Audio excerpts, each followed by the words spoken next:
जनाब डॉक्टर जाकिर साहब, मैं इस प्रोग्राम में आने में थोड़ा सा देर हो गई मेरे को, और अगर मैं यहाँ नहीं आ पाता तो शायद अपने आप को जिंदगी भर माफ नहीं कर पाता।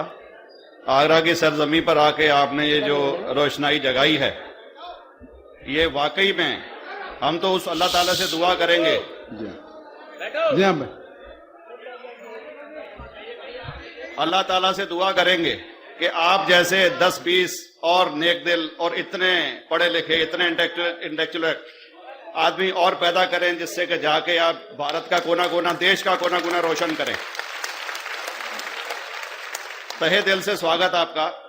मेरा एक छोटा सा सवाल से पहले थोड़ा सा, एक हमारे भी गुरु ग्रंथ साहब के अंदर गुरु नानक साहब ने पूरी दुनिया का चक्कर लगाया, जिसके अंदर मक्का मदीना भी शामिल है। और जैसा कि एक सवाल इससे पहले हो चुका है कि गैर मुस्लिम जो है मक्का मदीना में अलाउड नहीं, या वहां का कैंटोनमेंट जो है अलाउ परमिशन नहीं देता। मगर ये तो तय है, आप मानते हैं, इस्लाम मानता है, हम मानते हैं, हमारे ग्रंथों के अंदर दर्ज है। गुरु नानक साहब के 2 चेले थे, एक बाला और एक मर्दाना, एक हिंदू और एक मुस्लिम। मर्दाना की बहुत ख्वाहिश थी कि मुसलमान जब तक पूरा मुसलमान नहीं कहलाने का हकदार, जब तक कि वो काबा का दर्शन ना कराए, तो गुरु नानक साहब उसको लेके और काबा गए। हमारे ग्रंथ के अंदर जो दर्ज है कि जब वो वहां पहुंचे, उन दिनों बहुत लंबा ये किस्सा है, 1 साल लगता था, और वो रूट सारा उसका वर्णन है। और वहां जब मक्का, जो मस्जिद के बाहर साथ ही एक दीवार थी जहां पर के भारत के जो मुसलमान दर्शन करने जाते थे काबा के, वो उनको वहां ठहराया जाता था। वहां की देखभाल जो करता था वो मुल्ला जीवन करता था। जब गुरु नानक साहब अपने चेलों के साथ में वहां पर पड़े थे, तो सुबह जब मुल्ला जीवन वहां की सफाई करने के लिए आया, तो उसने देखा गुरु नानक साहब पैर थे वो काबा की तरफ थे। वो गुस्से में चिल्लाया कि ये कौन काफिर है जो कि काबा की तरफ पैर करके पड़ा है, और उसने गुस्से के अंदर आके उनके पैरों को झटका दिया, दूसरी तरफ किया। तो हमारे ग्रंथ के अंदर दर्ज जो किस्सा है उसके अंदर यह है कि काबा भी उस समय हिल गया, जिधर गुरु नानक के पैर जाते थे काबा उधर मुड़ता था। तो वो जोर से चिल्लाया, ये कोई हजरत है, ये कोई औलिया है।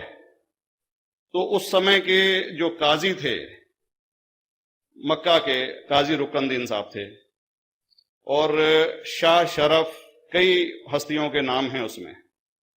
तो मैं ये जानना चाहता हूं कि ये वर्जन को आप मतलब एग्री करते हैं, और करते हैं तो इसका हमारे मुस्लिम ग्रंथों के अंदर किस तरीके से उल्लेख है, ये कृपया बताएं। भाई साहब ने अपने गुरु ग्रंथ साहिब के मुतालिक, और अल्हम्दुलिल्लाह मैं भी गुरु ग्रंथ पढ़ चुका हूं, और जिस तरीके से, क्योंकि वक्त मुख्तसर सा होने की वजह से मुझे वक्त नहीं मिला कि गुरु ग्रंथ को भी कोट करूं।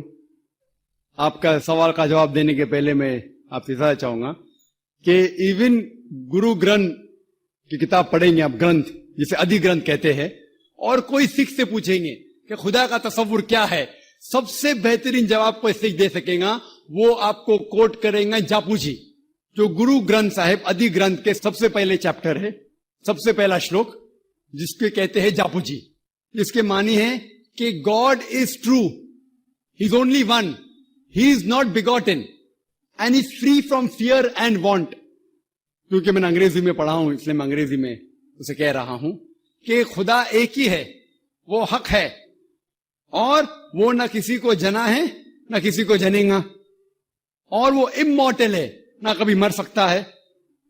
और इसको सिखिज्म में जो खुदा को कहते हैं Omkara, in manifest form he is Omkara, and unmanifest form he is एक ओमकारा। और कई इसके एट्रीब्यूट्स है, मिसाल के तौर पे परवरदिगार, अकल, और उसे रहीम कहा गया है, Wahe Guru as one God कहा गया है, और it is strictly against idol worship and अवतारवादा। भाई साहब का सवाल था कि उनने ग्रंथ में पढ़ा कि गुरु नानक साहब मक्का के, और उनका पैर काबा की तरफ था, और कोई मौलवी ने पैर को हिलाए और काबा हिल गया। क्योंकि ये age of science and technology है, अगर कोई चीज जो किताब हजारों साल पहले लिखी गई है, 10,000 साल या 4,000 साल, तो शायद उसके बारे में हिस्टोरिकल रिकॉर्ड मिलना मुश्किल है। हालांकि इवन जीसस क्राइस्ट के बारे में 2000 साल हिस्टोरिकल रिकॉर्ड है, क्योंकि सिखिज्म जो एकदम नया मजहब है, जितने मजाहिब के मुकाबले हिंदुस्तान में नया है, कुछ सैकड़ों साल पहले 15th सेंचुरी में, toward the end of the 15th century, Guru Nanak साहब जो पंजाब के थे, ये मजहब तो कायम हुआ हार्डली 400-500 या 400-500 साल।